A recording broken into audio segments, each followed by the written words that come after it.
Okay, in the last session, we have already seen what is method and how to declare methods in a different ways.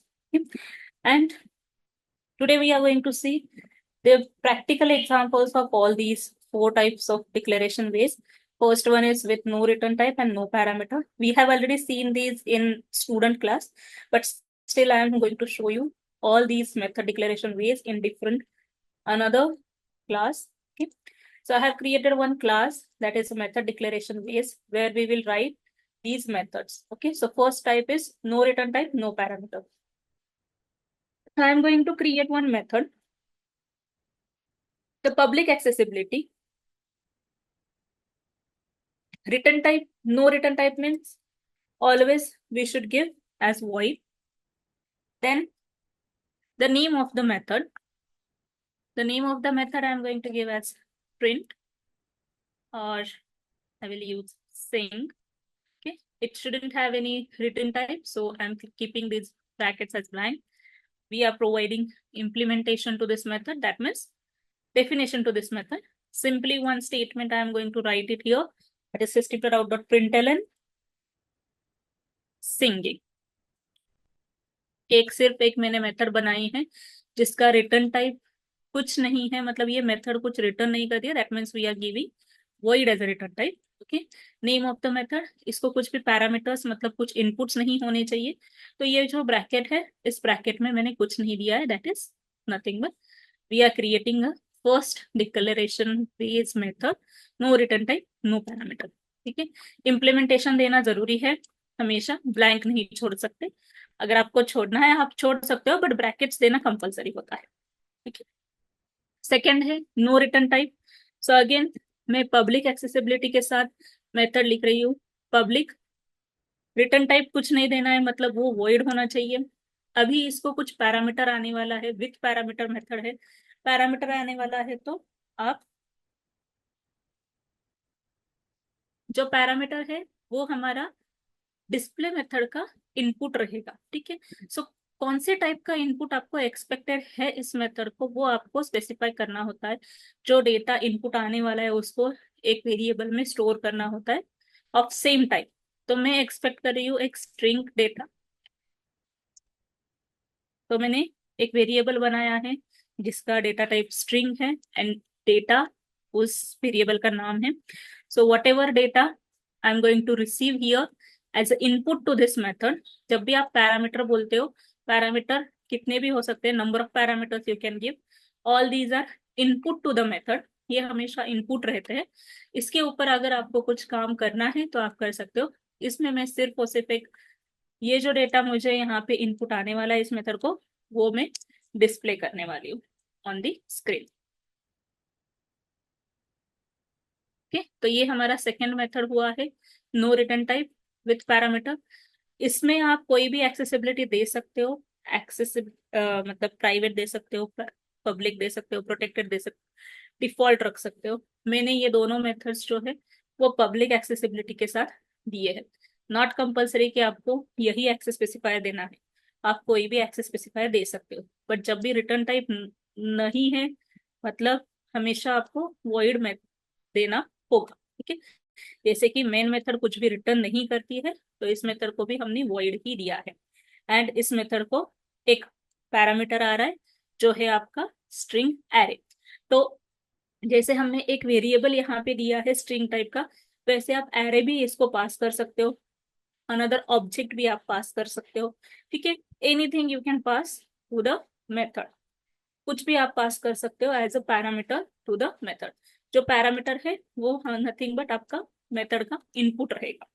Third method है declaration way है with return type no parameter. यहाँ पे हमें return type देना है, तो आपको पहले डिसाइड करना पड़ेगा कि मेथड आपकी एग्जैक्टली रिटर्न क्या करने. मेथड में दे रही हूँ पब्लिक एक्सेसिबिलिटी के साथ. नेम ऑफ द मेथड है स्क्वायर. मुझे स्क्वायर या फिर स्क्वायर की जगह पे मैं area of circle find out करती हूँ. Area of circle find out करती हूँ. ठीक है, एरिया ऑफ सर्कल जो है हमेशा अगर मैं कैलकुलेशन करूंगी तो वो कौन से डेटा आएगा, तो वो most of the time points में डेटा आता है, that is nothing but double data आएगा, राइट। सो आप यहाँ पे रिटर्न टाइप मतलब ये मेथड क्या रिटर्न करेगी, कौन से टाइप का डेटा रिटर्न करेगी, ये हमें यहाँ पे डेटा टाइप के थ्रू स्पेसिफाई करना होता है।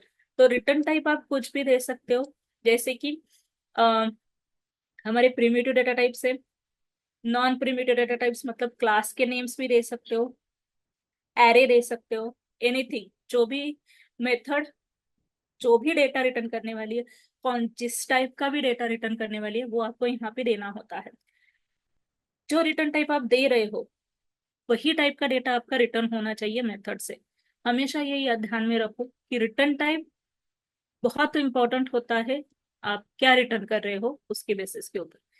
पब्लिक, अभी ये एरिया ऑफ सर्कल है, जैसे मैंने बोला मैं डबल टाइप का डेटा रिटर्न करने वाली हूँ, तो आप यहाँ पे प्रीमिटिव डेटा टाइप डबल ले सकते हो, या फिर रैपर क्लास डबल भी दे सकते हो। ठीक है, it is up to you कि क्या रिटर्न करना है, रैपर क्लास भी दे सकते हो या फिर आप प्रिमिटिव डेटा टाइप भी दे सकते हो। मैं यहाँ पे रैपर क्लास दे रही हूँ आपको समझ में आने के लिए, ठीक है। नॉर्मल प्रिमिटिव डेटा टाइप्स तो हम ऐसे भी देते हैं। तो एरिया ऑफ सर्कल का फॉर्मूला है, यहाँ पे भी पैरामीटर नहीं है, दैट मीन्स इसको भी कुछ पैरामीटर आने नहीं वाला। तो इसमें मैं कैलकुलेट करने वाली हूँ एरिया ऑफ सर्कल। तो एरिया ऑफ सर्कल के लिए मुझे पाई की वैल्यू लगेगी। तो मैथ क्लास से हम पाई जो कांस्टेंट है वो लेंगे, ठीक है। जो भी वैल्यू है पाई की वो हम लेंगे। अभी एरिया ऑफ सर्कल का फॉर्मूला है pi r square, right. So r, r is nothing but radius. तो मैं एक कंसिडर करती हूँ यहाँ पे एक डबल वेरिएबल ले रही हूँ रेडियस, जिसको मैंने वैल्यू असाइन की है 10। आप इसको यूजर इनपुट के थ्रू भी ले सकते हो। एंड जो भी कैलकुलेशन होगा, मैं एक डबल वेरिएबल लेती हूँ एरिया, जिसमें मैं ये कैलकुलेट करने वाली हूँ math dot pi multiply by r square, that is radius into radius, ठीक है। तो जो भी वैल्यू आएगी वो एरिया में स्टोर होगी। एंड अभी मुझे एरिया ऑफ सर्कल, जब तक आप रिटर्न स्टेटमेंट नहीं लिखते हो तब तक आपको एरर दिखाई देगा। तो मैं यहाँ पे रिटर्न स्टेटमेंट ऐड करती हूँ, add return statement, return is a keyword, मुझे रिटर्न करना है एरिया, ठीक है। तो ये एरिया मैंने रिटर्न किया। सो ये क्या है एग्जैक्टली तो ये आपके मेथड का आउटपुट है, जो मेथड आपको वैल्यू रिटर्न कर रही है, जो वैल्यू आपको रिटर्न हो रहा है, आउटपुट दे रहा है। ये मेथड क्या आउटपुट दे रहा है, रिटर्न एरिया।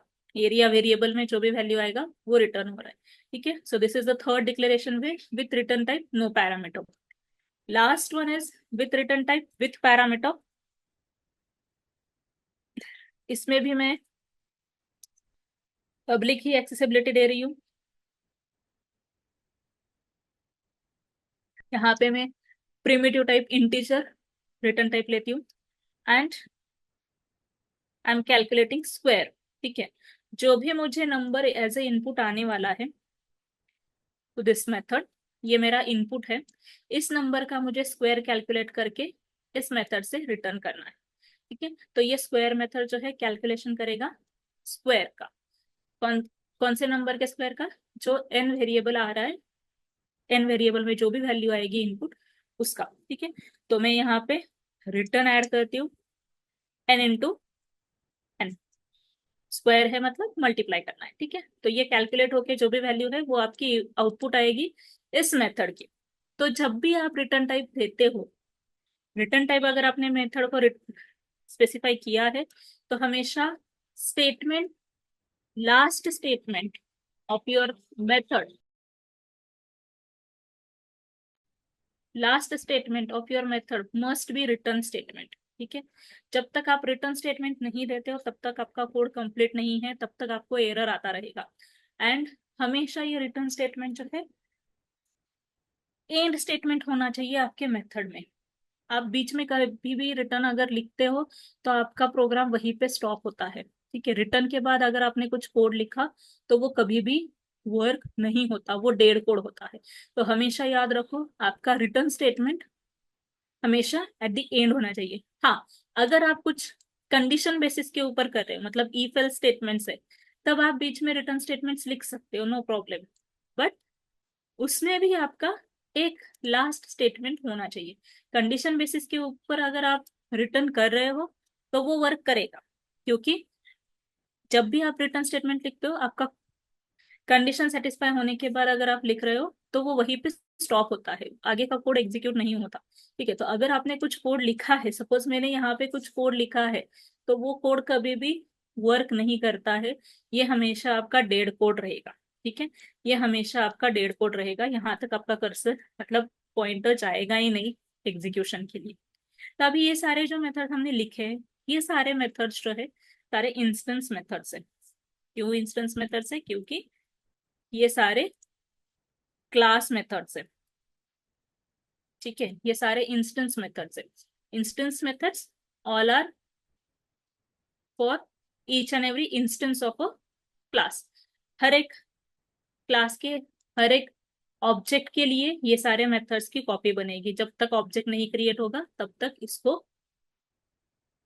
मेमोरी अलोकेशन नहीं होगा और उसको कुछ मतलब भी नहीं रहेगा। तो ये इंस्टेंस मेथड्स है, इसकी वजह से हमें इन सबको कॉल करने के लिए इस क्लास का ऑब्जेक्ट क्रिएट करना पड़ेगा। तो मैं यहाँ पे ऑब्जेक्ट क्रिएट करती हूँ। अभी हमने ऑलरेडी ऑब्जेक्ट क्रिएशन कैसे होता है वो देखा है। ठीक है, M1 मैंने ऑब्जेक्ट क्रिएट किया, न्यू दिया, इसके बाद कॉल किया। ठीक है, अभी M1 के यूज करके आप इन सारे मेथड्स को कॉल कर सकते हो। तो मैं सीक्वेंस में कॉल करती हूँ। सबसे पहले सिंग मेथड है, M1 डॉट डिस्प्ले मेथड है।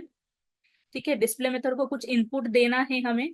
ठीक है, तो वो आप डायरेक्टली वैल्यू दे सकते हो या फिर वेरिएबल भी पास कर सकते हो। अगर आपके पास कोई स्ट्रिंग वेरिएबल है तो वो भी पास कर सकते हो। मैं यहाँ पे डायरेक्टली वैल्यू दे रही हूँ। This is example of call by value. इसको कॉल बाय वैल्यू बोलते हैं क्योंकि हम कॉलिंग करते टाइम ही इसमें वैल्यू पास कर रहे हैं, सो इसको हम कॉल बाय वैल्यू बोलते हैं। ठीक है, call by value. Then next method है हमारा डिस्प्ले मेथड के बाद एरिया ऑफ सर्कल। अभी एरिया ऑफ सर्कल जो है वो रिटर्न करता है डेटा। ठीक है, तो वैल्यू अगर रिटर्न आ रही है तो आपको उसको एक वेरिएबल में स्टोर करना है। कौन से वेरिएबल में स्टोर करना है? जिस टाइप का ये डेटा रिटर्न करता है उस टाइप के वेरिएबल में आपको स्टोर करना है। Double g is equals to, या फिर मैं double area is equals to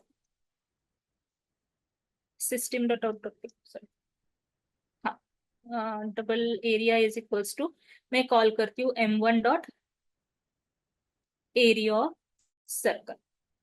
and फिर जो कैलकुलेटेड एरिया वैल्यू यहाँ से रिटर्न आ रही है वो आपकी इस एरिया वेरिएबल में स्टोर होगी, उसको हमें डिस्प्ले करना है। आप दोनों स्टेटमेंट्स को कंबाइन भी कर सकते हो, और other than storing into a separate variable आप इसको directly system dot out println statement पे भी लिख सकते हो। Area of circle is equals to plus area variable की value. And last method is square method. अभी ये मेथड कुछ रिटर्न भी कर रही है। ठीक है, तो इसको आप जैसे यहाँ पे किया है वैसे सेपरेट वेरिएबल में भी स्टोर कर सकते हो, या फिर जो मैंने अभी बताया आप directly system dot out println में भी उसको कॉल कर सकते हो। स्क्वायर ऑफ, अभी मैं 10 का स्क्वायर निकालने वाली हूँ। ठीक है, so 10 should be the input to the square method. M1 dot square, n की जगह पे मुझे वैल्यू पास करनी है 10। ये भी कॉल बाय वैल्यू है। जब भी आप कोई वैल्यू पास करते हो उसको हम कॉल बाय वैल्यू बोलते हैं। ठीक है, सो ये सारे चारों मेथड्स हमने यहाँ पे देखे। ये फर्स्ट वाला है, सेकेंड वाला मेथड जहाँ पे पैरामीटर पास किया है, थर्ड वाला मेथड जहाँ पे रिटर्न टाइप दिया है, एंड फोर्थ वन जहाँ पे रिटर्न टाइप भी है एंड इनपुट भी पैरामीटर जा रहा है। ठीक है, अगर मेथड ये है विदाउट रिटर्न टाइप है तो आप उसको कंबाइन नहीं कर सकते आपके system out of println statement में। आप सिर्फ और सिर्फ तभी कर सकते हो जब आपका मेथड कुछ रिटर्न कर रहा है डेटा। ठीक है, अभी मैं इसको एग्जीक्यूट करती हूँ, पहले सेव करते हैं फिर एग्जीक्यूट करती हूँ। Now you can see all the outputs. So first आपका सिंगिंग आ गया, ये जो हमने डेटा पास किया था वो एज इट इज डिस्प्ले हो गया। ये हमने जो मेथड कैलकुलेशन किया है एरिया ऑफ सर्कल का 10 लेके, पैरा रेडियस मैंने 10 लिया है, उसके हिसाब से कैलकुलेशन हुआ है। एंड जो स्क्वायर मैंने कैलकुलेशन के लिए 10 वैल्यू पास की थी, तो वो उसका स्क्वायर आपको 100 दिखाई दे रहा है। ठीक है, so this are different method declaration ways. Any doubt? Understood? कैसे कॉल करने हैं हर एक मेथड को एंड कैसे लिखना है मेथड को, वो समझ में आ गया। Shall we go ahead? कुछ डाउट है तो ये श्वेता, क्लियर है? Yes. So the next topic is method overloading. ये पॉलीमॉर्फिज्म कंसेप्ट है। पॉलीमॉर्फिज्म कंसेप्ट हमने देखा, इंट्रोडक्टरी पार्ट ऑलरेडी मैंने एक्सप्लेन किया है। प्रैक्टिकली अभी हम देखेंगे वन बाय वन एग्जांपल्स। ठीक है, तो थियोरेटिकली पॉलीमॉर्फिज्म क्या होता है? Polymorphism is nothing but one thing you can use it in different ways, और उसको अलग अलग मीनिंग दे सकते हैं हम। ये पॉलीमॉर्फिज्म कंसेप्ट है। ठीक है, रियल टाइम एग्जांपल वाटर मैंने ऑलरेडी एक्सप्लेन किया हुआ है। ठीक है, तो मेथड ओवरलोडिंग से हम पॉलीमॉर्फिज्म अचीव कर सकते हैं। मेथड ओवरलोडिंग में क्या होता है exactly? Method overloading is also known as compile time polymorphism. ठीक है, इसको कंपाइल टाइम पॉलीमॉर्फिज्म भी कहा जाता है। क्यों कहते हैं वो भी बताऊंगी। तो मेथड ओवरलोडिंग में सबसे पहले तो एक क्लास में हम मल्टीपल मेथड्स लिख सकते हैं। ठीक है, मल्टीपल मेथड्स लिख सकते हैं सेम नेम से, एक ही नाम से आप मल्टीपल मेथड्स लिख सकते हो। बट उसमें डिफरेंस क्या होना चाहिए? तो उसमें टाइप सिग्नेचर्स डिफरेंट होने चाहिए। टाइप सिग्नेचर्स मतलब क्या? आइदर नंबर ऑफ पैरामीटर्स और डेटा टाइप्स और बोथ शुड बी डिफरेंट।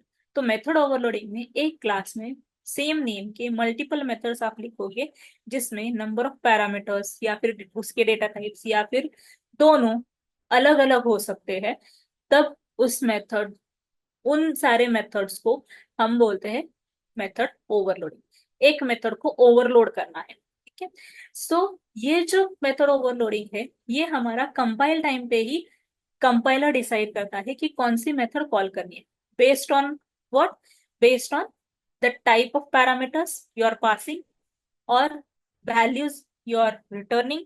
ठीक है, कौन से डेटा टाइप आप कौन से डेटा टाइप के डेटा आप पास कर रहे हो, कौन से टाइप कितने पैरामीटर्स पास कर रहे हो, कौन से टाइप का डेटा आपको रिटर्न आ रहा है, उसके बेसिस के ऊपर कंपाइलर कंपाइलेशन टाइम पे ही डिसाइड करेगा कि कौन सी मेथड कॉल करनी है अकॉर्डिंग टू मैचिंग सिग्नेचर्स। ठीक है, so that is why it is also known as compile time polymorphism.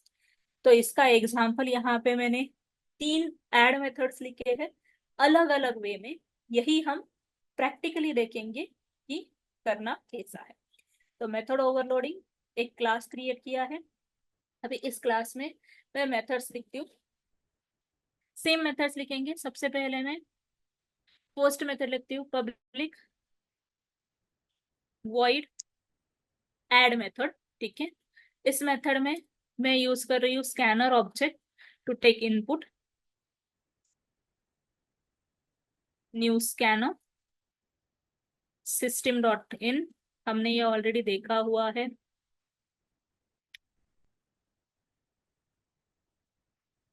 ठीक है, अभी मैं इसको इंपोर्ट करेंगे। सबसे पहले import java dot util dot scanner। We will ask user for 2 numbers, enter number 1। ठीक है, इसको मैं सेव कर रही हूँ डायरेक्टली वन वेरिएबल में, इंटीजर वेरिएबल में।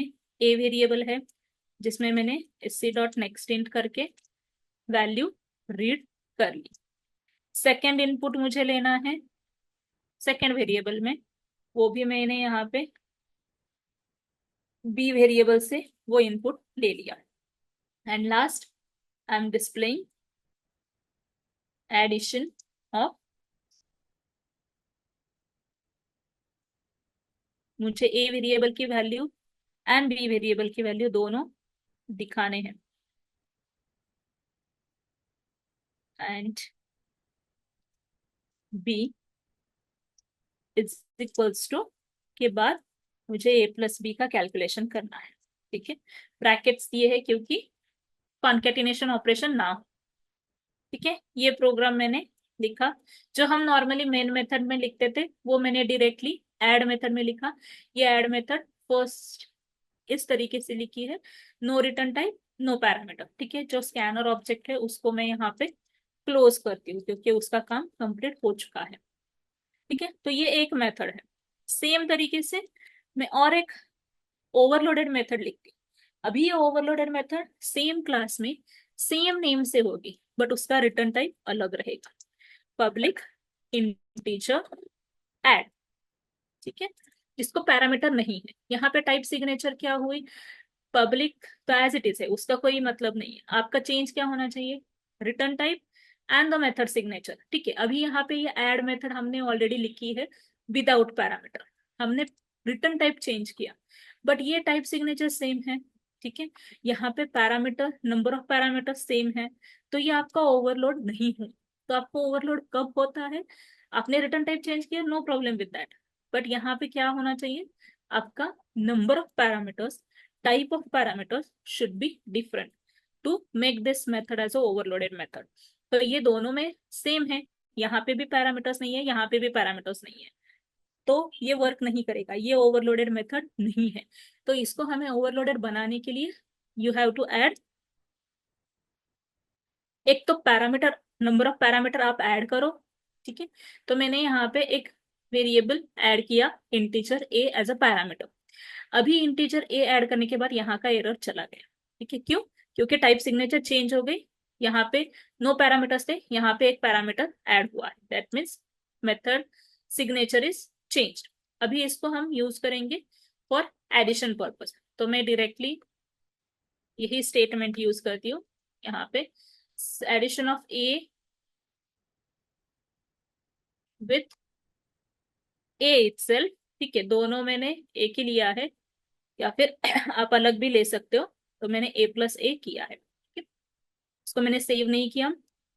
ओके, ये जो है हमें रिटर्न करना है डेटा, तो ये स्टेटमेंट, ठीक है, इसको मैं कमेंट करती हूँ, this method should return the value. ठीक है, तो मैं डायरेक्टली रिटर्न स्टेटमेंट ऐड करती हूँ, ए प्लस ए। ठीक है, तो ये मैंने सेकेंड मेथड लिखी, इसको मैं हटाती हूँ, वो समझ में आएगी। तो हमने सेम नेम से मेथड लिखी, मेथड सिग्नेचर चेंज की। Method signature is always return type नहीं होता है, number of parameters and type of parameters should be different. ठीक है, यहाँ पे नो पैरामीटर्स है, यहाँ पे मैंने एक पैरामीटर ऐड किया। अभी हम और एक मेथड लिखते हैं, पब्लिक डबल ऐड, जिसमें मैं डबल टाइप के दो पैरामीटर्स ऐड करती हूँ।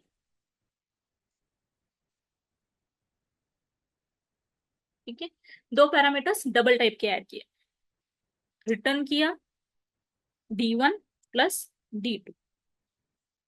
ठीक है, तो ये हमने तीन मेथड्स लिखे हैं अलग अलग वे में, मेथड के नेम सेम है। जब आप इस तरीके से मेथड्स लिखते हो उसको हम बोलते हैं मेथड इज ओवरलोडेड। ठीक है, add method is overloaded with different type signatures with different number of parameters and type of parameters।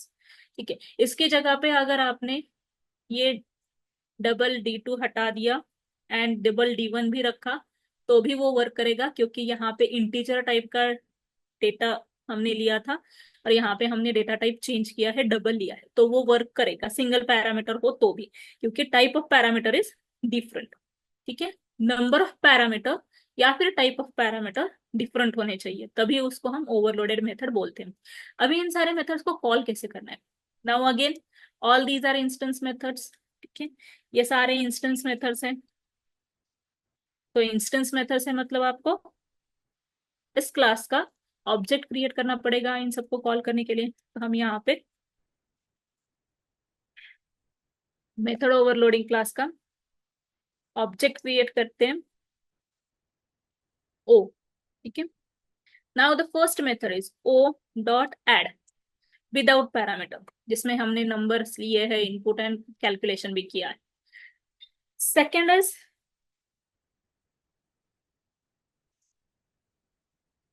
Second is ये मेथड जहां पे मुझे एडिशन करनी है, बट ये चेंज करते हैं।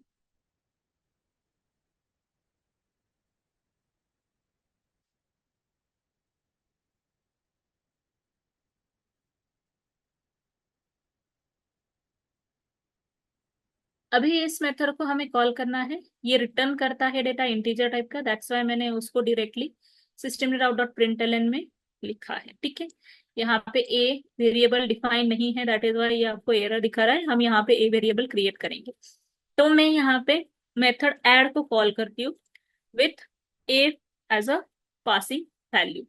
ठीक है, तो ए वेरिएबल मैं यहाँ पे क्रिएट कर रही हूँ, integer a is equals to value दी है मैंने 63। तो ये वैल्यू रिटर्न करता है,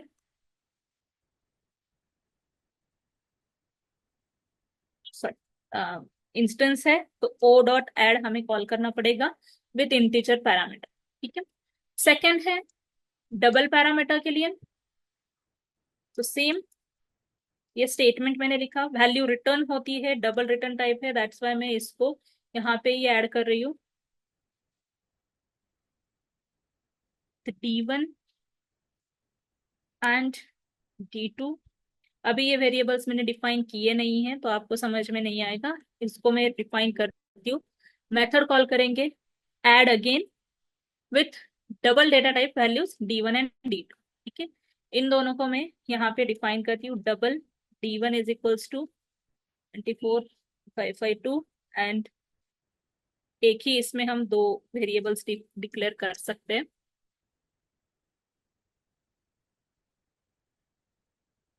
तो ये एक वैल्यू मैंने ले ली। सो D1 एंड D2 मैंने डिफाइन किया है, D1 एंड D2 को यहाँ पे पास किया है, o dot add D1 and D2। Now अभी कंपाइलर जब हम इसको एग्जीक्यूट करते, कंपाइल होता है प्रोग्राम, तभी कंपाइलर को समझ में आता है कि यहाँ पे हमने कौन से टाइप का डेटा पास किया है, इंटीजर टाइप का। दैट मीन्स कंपाइलर को ये समझ में आता है कि ये कौन सी मेथड है, तो ये इंटीजर वाली मेथड है। यहाँ पे हमने दो पैरामीटर्स पास किए हैं जो भी डबल टाइप के हैं, तो कंपाइलर को इमिडिएटली समझ में आता है कि कौन सी मेथड कॉल करनी है, तो ऐड मेथड जिसमें double values as a parameters दिए हैं। तो ये कंपाइलेशन के टाइम पे ही सॉल्व होता है, उसकी वजह से इसको कंपाइल टाइम पॉलीमॉर्फिज्म कहते हैं। ठीक है, सो ये मेथड ओवरलोडिंग कंसेप्ट है, इसको मैंने अभी एग्जीक्यूट किया, तो फर्स्ट हमारा ऐड मेथड कॉल हुआ है, इसमें हमने दो वैल्यूज देने के लिए किया था। सो फर्स्ट का एडिशन आपको आ गया, सेकेंड मैंने वैल्यू 63 दी थी, सो उसका एडिशन आ गया, एंड थर्ड डबल वेरिएबल्स के वैल्यू हमने दी थे, उसका एडिशन भी आपको दिखाई दे रहा है। ठीक है, सो इस तरीके से method name is same but the type signatures are different. In this way you can achieve the polymorphism, that is a compile time polymorphism in Java. ठीक है, मेथड ओवरलोडिंग कंसेप्ट क्लियर है? Yes, ma'am. Okay. Now we are going to see the next concept, that is constructor. Each and every class has a constructor. Constructor are most important one. Constructor compulsory नहीं है कि आपको define करना है। अगर हमने constructor नहीं दिया हमारे क्लास में, तो कंस्ट्रक्टर हमेशा जावा क्लास में हमने डिफाइन नहीं किया, तो जेवीएम क्रिएट करता है default constructor with no parameter. ठीक है, जेवीएम क्रिएट करता है itself, for constructor is required for constructing a object. Construct name suggest what is exactly the construct, क्या कंस्ट्रक्ट करना है, ऑब्जेक्ट को कंस्ट्रक्ट करना है। हमेशा हमने कंस्ट्रक्टर यूज किया है जब हम ऑब्जेक्ट क्रिएट करते हैं। Constructor is nothing but new keyword के बाद जो भी आप यहाँ पे देते हो, same name as a class name. ठीक है, तो ये होता है आपका कंस्ट्रक्टर, ये हेल्प करता है आपके ऑब्जेक्ट को कंस्ट्रक्ट करने के लिए, right. So constructor as the name suggest use for constructing object. ये एक स्पेशल टाइप का मेथड होता है जिसमें हम जिसका name same as class name होता है। ये बेसिक कंसेप्ट है। ठीक है, हमेशा कंस्ट्रक्टर का नेम क्लास नेम सेम होता है, and most of the time constructor हम यूज करते हैं ऑब्जेक्ट्स को इनिशियलाइज करने के लिए, ऑब्जेक्ट को कंस्ट्रक्ट करने के लिए, ठीक है। और इनिशियलाइजेशन के लिए, पहले तो ऑब्जेक्ट कंस्ट्रक्शन के लिए तो हम यूज करते ही है, बट ऑब्जेक्ट को इनिशियलाइजेशन करने के लिए जब ऑब्जेक्ट आपका क्रिएट होता है, इनिशियलाइजेशन के लिए आपका कंस्ट्रक्टर इमीडिएटली कॉल होता है आफ्टर ऑब्जेक्ट इज क्रिएटेड। तो initialize the object, constructor gets called. ठीक है। सो हमेशा, जैसे मैंने बोला कि हमेशा आपको ये डिफाइन करने की जरूरत नहीं होती है। अगर हमने डिफाइन नहीं किया तो जेवीएम क्रिएट करता है default constructor with no parameter itself, ठीक है। एंड वो कॉल करता है, जैसे कि यहाँ पे अभी तक हमने ऑब्जेक्ट क्रिएशन के लिए ये हर बार ये कंस्ट्रक्टर्स हमने दिए हैं। तो ये कंस्ट्रक्टर्स हम कहीं पे भी हमने डिफाइन नहीं किया है। यू कैन सी यहाँ पे हमने कुछ भी नहीं लिखा है कंस्ट्रक्टर का कोड, बट हम कॉल जरूर कर रहे हैं कंस्ट्रक्टर को। तो ये डिफॉल्ट कंस्ट्रक्टर जेवीएम क्रिएट करता है जब भी हम क्लास में डिफाइन नहीं करते हैं कंस्ट्रक्टर तब। एग्जाम सिंटैक्स क्या है, हमने क्लास क्रिएट किया तो कंस्ट्रक्टर को एक्सेस मॉडिफायर हम दे सकते हैं, ठीक है। कंस्ट्रक्टर को आप एक्सेस मॉडिफायर दे सकते हो, but most of the time हम पब्लिक एक्सेसिबिलिटी के साथ ही कंस्ट्रक्टर बनाते हैं सो दैट आप उसका ऑब्जेक्ट क्रिएट कर सकोगे। अगर आपने प्राइवेट कंस्ट्रक्टर क्रिएट किया तो उसको कॉल करने के लिए आपको और एक कंस्ट्रक्टर लिखना पड़ेगा। So constructor name it's always the same as the class name. यहाँ पे आप पैरामीटर्स जैसे मेथड में डिफाइन करते हैं वैसे आप पैरामीटर्स यहाँ पे भी डिफाइन कर सकते हो, and the body of a constructor. तो इसका एग्जाम्पल हम देखेंगे, उससे पहले पॉइंट्स रिमेंबर करते हैं कुछ जो इंपॉर्टेंट होते हैं कंस्ट्रक्टर के लिए। 1 सेकेंड।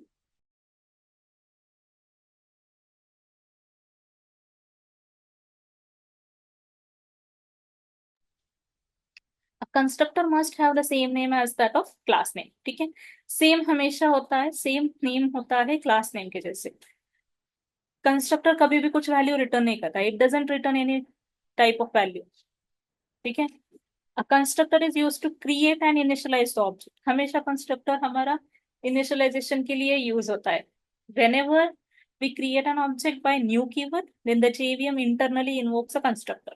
हमने न्यू कीवर्ड के आगे कंस्ट्रक्टर कॉल किया है, अभी ये कंस्ट्रक्टर हमने क्रिएट किया हुआ नहीं है हमारे क्लास में, तो जेवीएम ने इसको क्रिएट किया एंड इन्वोक किया, मतलब कॉल किया। Every class has a default constructor by default that provides by the Java compiler, ठीक है। ये जावा कंपाइलर के थ्रू आपको प्रोवाइडेड रहता है, बट कब रहता है, अगर आपने खुद से कुछ कंस्ट्रक्टर नहीं लिखा है तो प्रोवाइडेड रहता है। अगर आप कंस्ट्रक्टर लिख रहे हो तो वो क्रिएट नहीं करेगा डिफॉल्ट कंस्ट्रक्टर, ठीक है। रिमेंबर दैट पॉइंट, बहुत टाइम ये कंफ्यूजन होता है। Constructors are automatically changed by using this keyword. क्या होता है this keyword, that we are going to see later, ठीक है। दिस कीवर्ड से हम उसको चेंज कर सकते हैं एंड सुपर कीवर्ड से भी कर सकते हैं। सुपर कीवर्ड भी हम देखने वाले बाद में। जैसे मेथड में हमने ओवरलोडिंग कंसेप्ट देखा, वैसे आप कंस्ट्रक्टर्स को भी ओवरलोड कर सकते हो, क्योंकि again it is a compile time polymorphism. Parameters के बेसिस के ऊपर, टाइप ऑफ पैरामीटर्स के बेसिस के ऊपर आपका कंस्ट्रक्टर्स भी आप ओवरलोड कर सकते हो। आप एक क्लास में नंबर ऑफ कंस्ट्रक्टर्स डिफाइन कर सकते हो, कितने भी कंस्ट्रक्टर डिफाइन कर सकते हो, दैट इज मीनिंग बाय आपके ओवरलोडेड कंस्ट्रक्टर्स रहेंगे। Java constructors can not be abstract, static, final and synchronized. ये कीवर्ड्स हम कभी भी कंस्ट्रक्टर के साथ यूज नहीं करते हैं, ठीक है। एब्स्ट्रैक्ट कीवर्ड नहीं होता है, स्टैटिक नहीं होता है, फाइनल नहीं होता है, सिंक्रोनाइज नहीं होता है। ये की जो कीवर्ड्स है वो हम कभी भी जावा के कंस्ट्रक्टर के साथ यूज नहीं करते हैं। ये कुछ पॉइंट्स हो गए कंस्ट्रक्टर्स के। अभी हम देखेंगे एग्जाम्पल ऑफ अ कंस्ट्रक्टर। जो क्लास है student, student same name as the class name दिया, ब्रैकेट्स दिए जैसे मेथड को देते हैं, विदाउट पैरामीटर्स है, इसको हम बोलते हैं डिफॉल्ट कंस्ट्रक्टर, ठीक है। जिसमें पैरामीटर्स नहीं होते वो होता है आपका डिफॉल्ट कंस्ट्रक्टर। उसमें आप ब्रैकेट्स में कुछ भी बॉडी दे सकते हो, जो भी आपको देना है वो दे सकते हो। डिफॉल्ट वैल्यूज आप इन वेरिएबल्स को सेट कर सकते हो, ठीक है। इसको हमेशा हम न्यू कीवर्ड के बाद कॉल करते हैं। तो जब हमने इसको कॉल किया, दैट मीन्स आपका कॉल जाएगा इस स्टूडेंट कंस्ट्रक्टर को।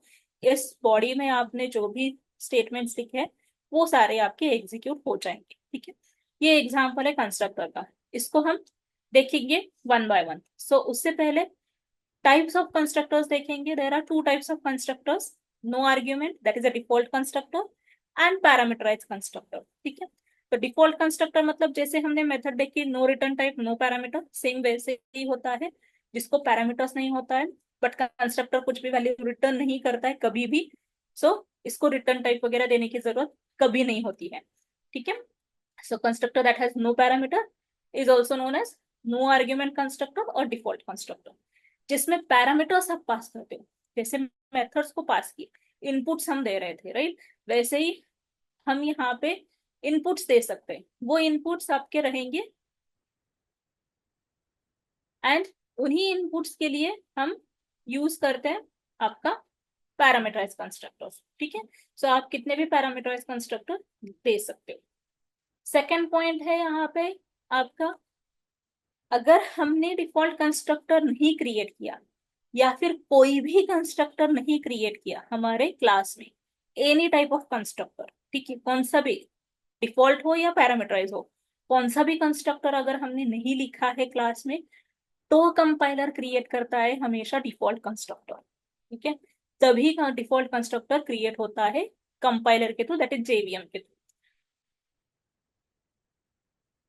बट अगर हमने डिफॉल्ट कंस्ट्रक्टर या फिर हमने पैरामीटराइज कंस्ट्रक्टर ऑलरेडी डिफाइन किया है क्लास में, तो आपका compiler default constructor by default create नहीं करेगा।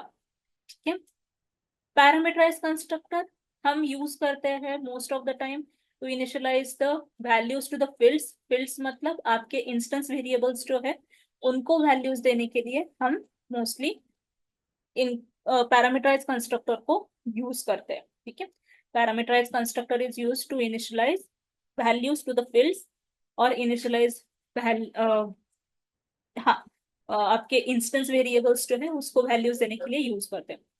We can provide the values to the parameterize constructors when we are creating an object. जब आप ऑब्जेक्ट क्रिएट कर रहे होते हो तभी आप इसको वैल्यू पास कर सकते हो कंस्ट्रक्टर को। ठीक है, तो इसका एग्जाम्पल हम देखते हैं कंस्ट्रक्टर कैसे क्रिएट करना है। मैं यहाँ पे एक क्लास क्रिएट कर रही हूँ, कंस्ट्रक्टर एग्जाम्पल। ठीक है, इंक्लूडिंग मेन मेथड हियर। इसी क्लास का मुझे कंस्ट्रक्टर क्रिएट करना है। तो जैसे मैंने बोला, अगर हमने यहाँ पे कुछ भी लिखा नहीं है constructor and if we try to create object, ठीक है, तो ये डिफॉल्ट कंस्ट्रक्टर क्रिएट हो जाएगा जेवीएम के थ्रू, कंपाइलर के थ्रू ऑटोमेटिक, क्योंकि यहाँ पे कोई भी कंस्ट्रक्टर हमने डिफाइन नहीं किया है। बट अगर हम यहाँ पे कंस्ट्रक्टर डिफाइन करते हैं, ये मैंने कंस्ट्रक्टर एग्जांपल पब्लिक एक्सेसिबिलिटी के साथ डिफाइन किया। हमेशा इसका और इसका नेम सेम होना चाहिए, इसमें कुछ भी रिटर्न टाइप नहीं है। इतना ही डिफरेंस है मेथड में या कंस्ट्रक्टर में। ठीक है, बाकी भी डिफरेंस है, वो मैं बताऊंगी बाद में। ठीक, इसमें अभी हम एक स्टेटमेंट लिखते हैं, डिफॉल्ट कंस्ट्रक्टर कॉल्ड।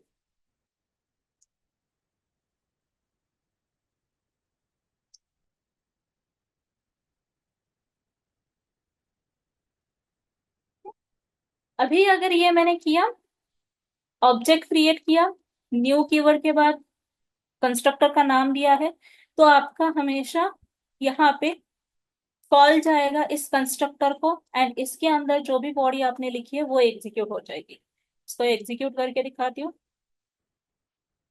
राइट, पहले ऐसे कुछ नहीं दिखता था क्योंकि हम यहाँ पे कभी भी डिफाइन नहीं करते थे, बट अभी हमने डिफाइन किया है कंस्ट्रक्टर को, तो उस कंस्ट्रक्टर के अंदर आप जो भी बॉडी लिखते हो वो आपको यहाँ पे एग्जीक्यूटेड दिखेगी। ये हो गया first type of constructor, that is no argument constructor और डिफॉल्ट कंस्ट्रक्टर।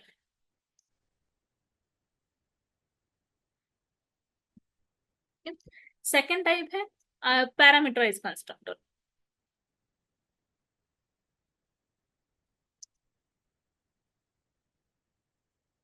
अभी पैरामीटराइज कंस्ट्रक्टर में मैंने यहाँ पे कोई वैल्यूज लिए नहीं है, तो हम यहाँ पे फील्ड्स डिफाइन करते हैं। सपोज यहाँ पे एक फील्ड है ए एंड स्ट्रिंग बी। ठीक है, ऐसे दो फील्ड्स है, इन दोनों को मुझे वैल्यू असाइन करनी है। ओके, यहाँ पे आप डिफॉल्ट वैल्यू भी असाइन कर सकते हो, जैसे कि ये मैंने डिफॉल्ट कंस्ट्रक्टर कॉल किया है एंड ए वेरिएबल को मैंने वैल्यू दी है 96 डिफॉल्ट वैल्यू। ठीक है, एंड बी वेरिएबल को मैंने वैल्यू दी है स्ट्रिंग है, तो दिस इज डिफॉल्ट वैल्यू। ये मैंने वैल्यू सेट की। अगर अभी हमने इसको यूज किया, मैंने यहाँ पे अगर कॉल किया system dot out dot print L C dot A variable को एक्सेस किया एंड उसके बाद सी डॉट बी वेरिएबल को एक्सेस किया, तो आपको वैल्यू मिलेगी जो हमने डिफॉल्ट कंस्ट्रक्टर में इनिशियलाइज की है, क्योंकि हमारा जो सी ऑब्जेक्ट है वो सी ऑब्जेक्ट अभी इन दोनों वैल्यूज डिफॉल्ट वैल्यूज के साथ कंस्ट्रक्ट हो गया है। ठीक है, एक बार फिर से एग्जीक्यूट करके दिखाती हूँ। सो आप देखो यहाँ पे 96 ए की वैल्यू है एंड बी की वैल्यू ये हमने दी है डिफॉल्ट वैल्यू। ठीक है, इसको अगर आपको और सिंप्लीफाई करना है तो मैं यहाँ पे और एक स्टेटमेंट ऐड करूँ, B is equals to this one, आपको एग्जैक्टली समझ में आएगा। ओके, तो ये हमने वैल्यूज डिफॉल्टली सेट किया है, तो आपका अभी जो ऑब्जेक्ट क्रिएट हुआ सी, उसको हमने ए एंड बी इस वैल्यू के साथ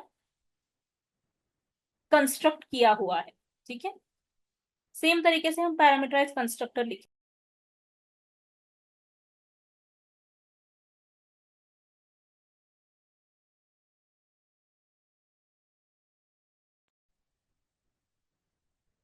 पैरामीटराइज कंस्ट्रक्टर, सो सेम तरीके से हम लिखते हैं पैरामीटराइज कंस्ट्रक्टर पब्लिक एक्सेसिबिलिटी के साथ, नॉट कंपलसरी, आप बाकी भी एक्सेस स्पेसिफायर्स यूज कर सकते हो, मैं पब्लिक यूज कर रही हूँ। अगर आपने पब्लिक यूज किया सो दैट आप इसका ऑब्जेक्ट कहीं से भी कॉल कर सकते हो। ठीक है,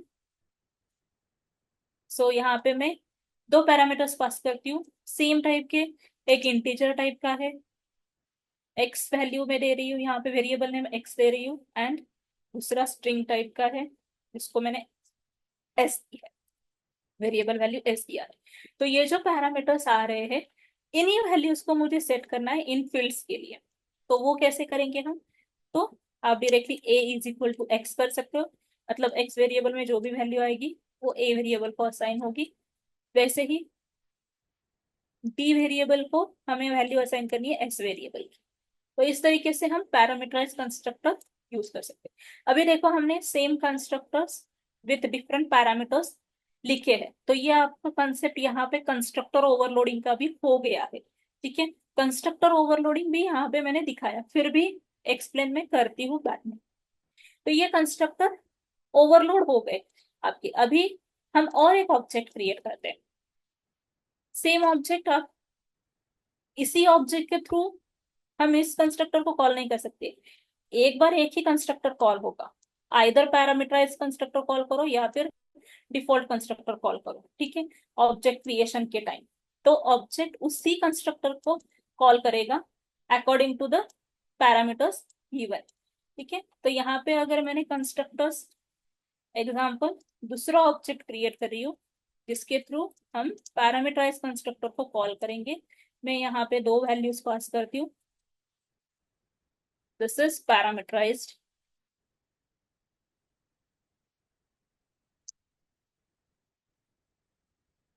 constructor call.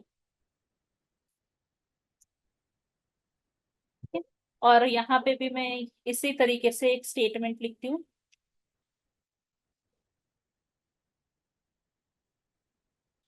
Parameterised constructor call. ठीक है,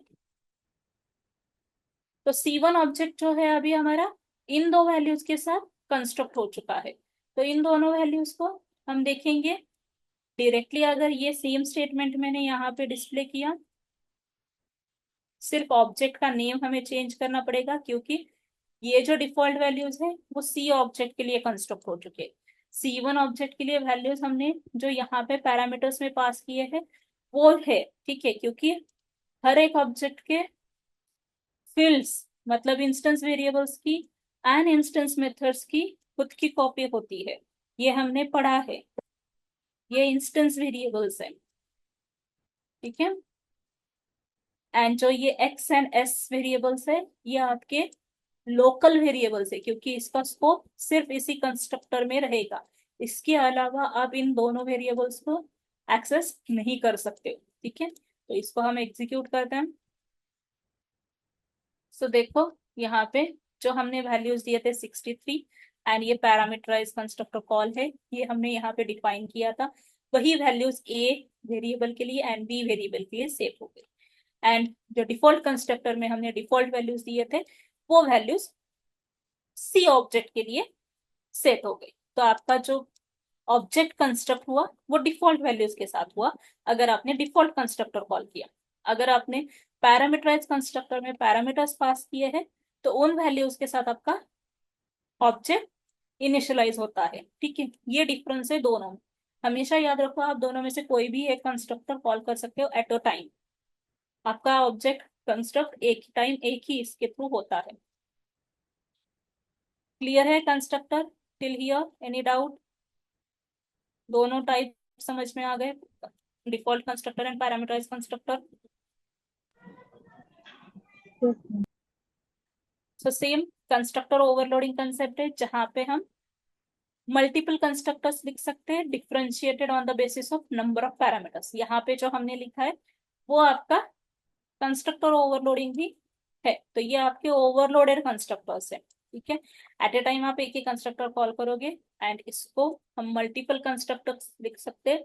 so that is why it is known as constructor overloading. जो कंस्ट्रक्टर आप कॉल कर रहे हो at the time of object creation ये कंपाइल टाइम पे ही सॉल्व होता है। That is why constructor overloading also a compile time polymorphism है, ठीक है। तो अगर पूछा जाता है इंटरव्यू में कि कंपाइल टाइम पॉलीमॉर्फिज्म आप कैसे अचीव करोगे या फिर पॉलीमॉर्फिज्म आप कैसे अचीव करोगे, तो आपको एक्सप्लेन करना होगा method overloading and constructor overloading for compile time polymorphism, ठीक है। सो ये दो concept constructor with constructor overloading हमने दोनों भी देखे, टाइप्स ऑफ कंस्ट्रक्टर्स भी देखे। अभी हम देखेंगे this keyword. What is meaning by this keyword? So Java में हम दिस, ये नाम है कीवर्ड का, ठीक है, this is a name of a keyword. ये कीवर्ड हम यूज करते हैं, बहुत जगह पे यूज होता है। सो इसका पर्पस क्या है? तो जब भी आप दिस कीवर्ड यूज करते हो ये आपके करंट क्लास के इंस्टेंस वेरिएबल्स को रेफर करने के लिए या फिर करंट ऑब्जेक्ट जो है आपका उसको रेफर करने के लिए यूज होता है। आप दिस कीवर्ड मेथड्स में भी यूज कर सकते हो, आर्ग्यू मेथड के आर्ग्यूमेंट पास करने के लिए भी यूज कर सकते हो, कंस्ट्रक्टर कॉल करने के लिए भी यूज कर सकते हो। करंट कंस्ट्रक्टर कॉल हमें करना है, सेम क्लास के कंस्ट्रक्टर को कॉल करना है तो भी आप यूज कर सकते हो। एंड अगर दिस कीवर्ड के थ्रू आप कभी भी रिटर्न करना है करंट क्लास इंस्टेंस मेथड का तब भी यूज कर सकते हो। तो दिस कीवर्ड के मल्टीपल यूजेस है, बट हम एक सिंपल यूज देखेंगे यहाँ पे।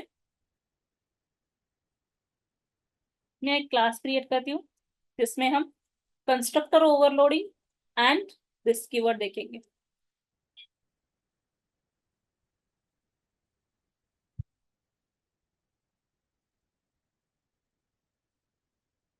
मेन मेथड इंक्लूड करती हूँ। अभी मैं यहाँ पे एक क्लास क्रिएट करती हूँ, अनदर क्लास क्रिएट कर रही हूँ, ठीक है। Suppose that class is car. Car class में मेरे पास दो तीन मेंबर्स है। Suppose those members are nothing but string name, integer integer में नहीं होता है बट ठीक है, स्ट्रिंग नेम, स्ट्रिंग में कौन से टाइप का है, एंड स्ट्रिंग नंबर, ठीक है, तो ये मैंने लिए है, अभी के लिए 3 ही लिए हैं। तो आप कंस्ट्रक्टर लिख रहे हो, ठीक है।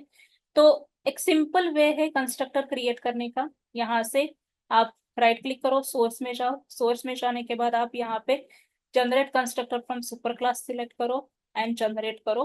तो आपका यहाँ पे डिफॉल्ट कंस्ट्रक्टर क्रिएट होता है, सेम क्लास का डिफॉल्ट कंस्ट्रक्टर क्रिएट होता है, ठीक है। इसमें आप डिफॉल्ट वैल्यूज दे सकते हो। अभी मुझे करंट ऑब्जेक्ट के नेम फील्ड को वैल्यू देनी है, तो मैं उसको रेफर करने के लिए दिस कीवर्ड का यूज करती हूँ, दिस डॉट नेम, ठीक है। मतलब हमने करंट ऑब्जेक्ट जो भी आपका रेफरेंस्ड है, उस करंट ऑब्जेक्ट के नेम फील्ड को वैल्यू देने के लिए, एक्सेस करने के लिए दिस कीवर्ड का यहाँ पे यूज किया है, ठीक है। तो मैंने डिफॉल्ट नेम दिया, सपोज टाटा,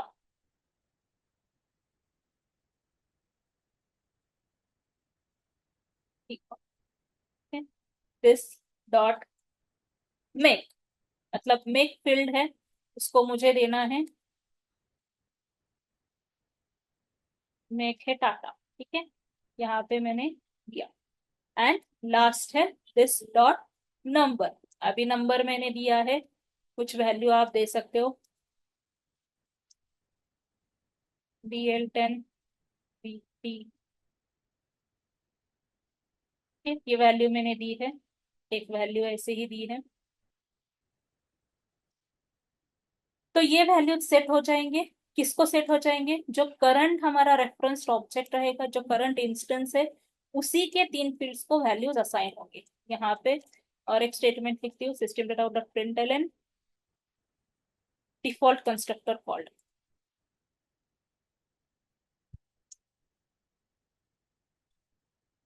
डिफॉल्ट कंस्ट्रक्टर, ठीक है। अभी हम पैरामीटराइज कंस्ट्रक्टर क्रिएट करेंगे। सोर्स में जाएंगे, again generator, generate constructor using field select करेंगे, तीनों मैंने सिलेक्ट किया है, आपको जहां जितने चाहिए आप सिलेक्ट कर सकते हो, जनरेट करेंगे, ठीक है। तो आप देख सकते हो ये कंस्ट्रक्टर जनरेट हो चुका है, ठीक है। सो ये कंस्ट्रक्टर जनरेट हुआ है हमारा, किसके through, name, make and number, ये पैरामीटर्स है इसके। आप अलग पैरामीटर के नेम जैसे हमने यहाँ पे दिए थे वो भी दे सकते हो, but most of the time जब भी हम कंस्ट्रक्टर विथ फील्ड्स क्रिएट करते हैं, तो आपके पैरामीटर्स के नेम हमेशा फील्ड के नेम के साथ मैच होते हैं, ठीक है। ये लोकल वेरिएबल्स है एंड ये आपके इंस्टेंस वेरिएबल्स है। इन दोनों को डिफ्रेंशिएट करने के लिए हम दिस कीवर्ड का यूज कर रहे हैं यहाँ पे, ठीक है। दोनों के नेम सेम है, अगर मैंने ये दिस कीवर्ड हटा दिया तो आप कंपाइलर कंफ्यूज हो जाएगा कि कौन से नेम को क्या देना है। Left hand side and right hand के वेरिएबल नेम सेम है, राइट, क्योंकि यहाँ पे लोकल वेरिएबल का नेम एंड फील्ड का नेम सेम है। तो वो हमें डिफ्रेंशिएट करने के लिए हमें यहाँ पे दिस कीवर्ड का यूज करना होता है। सो जब आप दिस डॉट नेम लिखते हो, that means compiler will understand this is a field, this is a field और इंस्टेंस वेरिएबल है जिसको मुझे लोकल नेम वेरिएबल की वैल्यू असाइन करनी है, ठीक है। तो जब भी आप डिफॉल्ट पैरामीटराइज कंस्ट्रक्टर लिखते हो, तब आपको दिस कीवर्ड का इस तरीके से यूज करना है। तो ये आपका हो गया parameterize constructor and constructor overloading. आप यहाँ पे देख सकते हो 2 कंस्ट्रक्टर्स मैंने लिखे, कंस्ट्रक्टर ओवरलोडिंग कंस्ट्रक्टर। मैं और एक कंस्ट्रक्टर लिखती हूँ,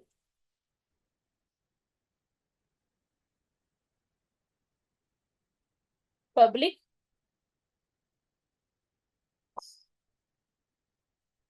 कार, ठीक है। अभी डिफॉल्ट कंस्ट्रक्टर हमने ऑलरेडी लिखा हुआ है, तो मैं यहाँ पे पैरामीटराइज कंस्ट्रक्टर क्रिएट करती हूँ with name and make itself,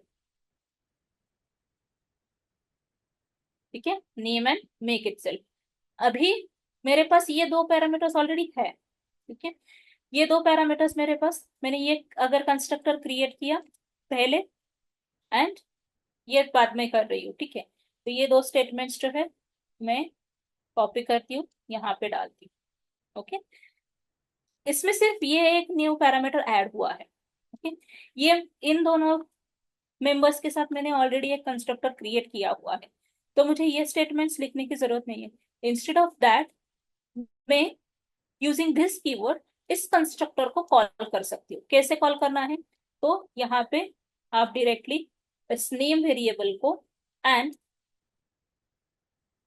make variable को पास करो, that's it. So using this keyword you are calling a constructor also. ये कॉलिंग कंस्ट्रक्टर है,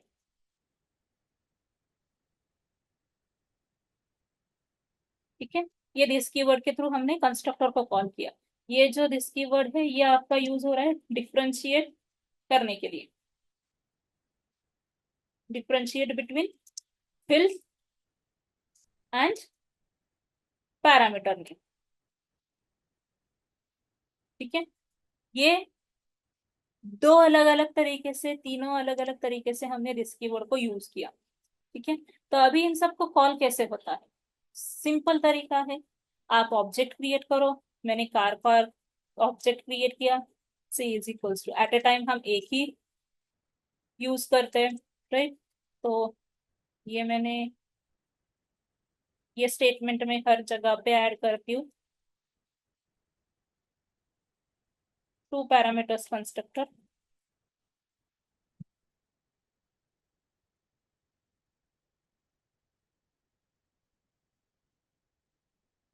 एंड यहाँ पे मैं लिखती हूँ पी पैरामीटर कंस्ट्रक्टर।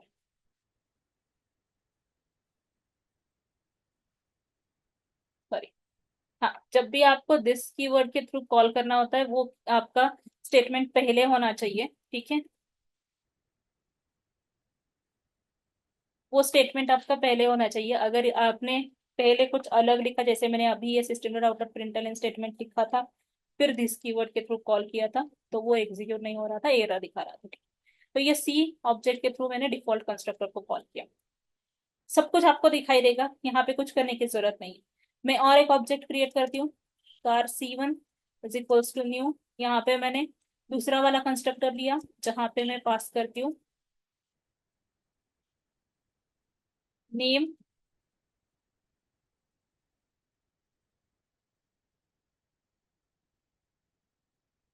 मेक में दिया मैंने नेम, ठीक है, कंपनी का नाम। ये हो गया आपका सेकेंड कंस्ट्रक्टर कॉल। फिर से मैंने और एक कंस्ट्रक्टर के लिए C2 ऑब्जेक्ट क्रिएट किया, न्यू कीवर्ड के बाद थर्ड दिया है यहाँ पे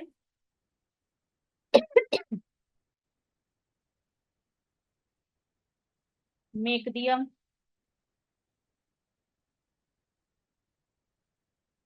एंड नंबर भी दिया।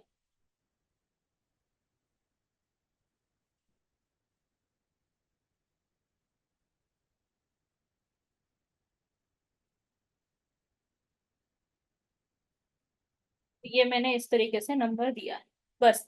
आपके वैल्यू सब सारे सिलेक्ट हो गए।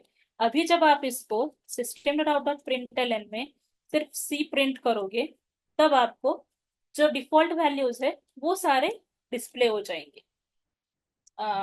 नहीं होंगे यहाँ पे, क्योंकि हमें यहाँ पे एक चेंज करना पड़ेगा, तब आपको ये सारे वैल्यूज डिस्प्ले हो जाएंगे। वो है आपका टू स्ट्रिंग मेथड, ठीक है।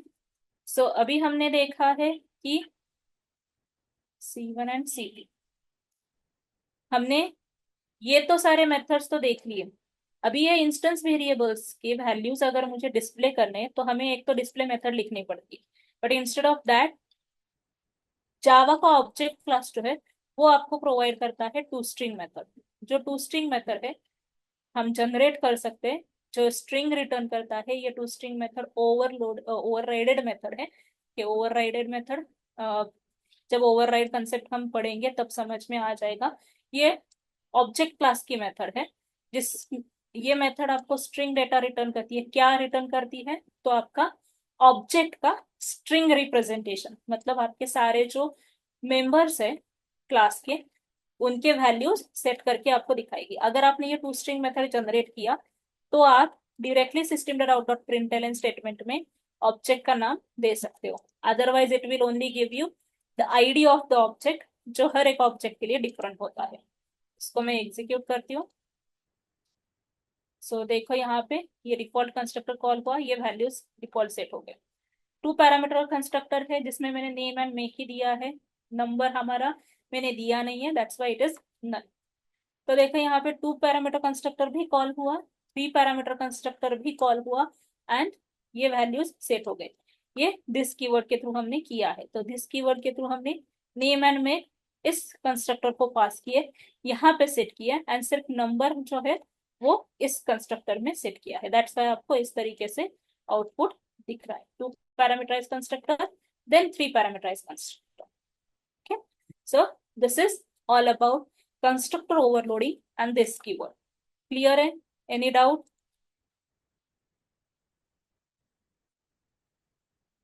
So quickly Java constructor and Java method का difference देखते हैं।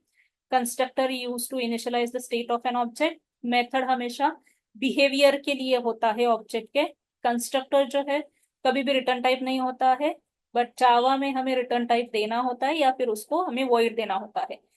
ठीक है, कंस्ट्रक्टर हमेशा इम्प्लिसिटली इन्वोक होता है, ऑटोमेटिकली जब आप न्यू कीवर्ड के बाद कंस्ट्रक्टर कॉल करते हो, स्टेटमेंट एग्जीक्यूट होता है, ऑब्जेक्ट क्रिएट होता है, तब वो इम्प्लिसिटली इन्वोक होता है। बट मेथड को आपको एक्सप्लिसिटली इन्वोक करना पड़ता है, मतलब आपको मेथड को कॉल देना पड़ता है। ठीक है, अगर हमने कोई भी कंस्ट्रक्टर नहीं लिखा तो जावा डिफॉल्ट कंस्ट्रक्टर क्रिएट करता है, जेवीएम क्रिएट करता है। मेथड का ऐसा नहीं होता है। अगर आपने मेथड नहीं लिखी है तो कोई भी कुछ भी मेथड नहीं प्रोवाइड करता है, आपको खुद से लिखनी पड़ती है। ठीक है, कंस्ट्रक्टर का नेम हमेशा सेम होता है क्लास नेम के जैसा, एंड मेथड कैन बी, कभी भी मेथड का नेम हम क्लास नेम पे नहीं देते। ठीक है, मोस्ट ऑफ द टाइम हम अलग अलग ही मेथड नेम्स देते हैं।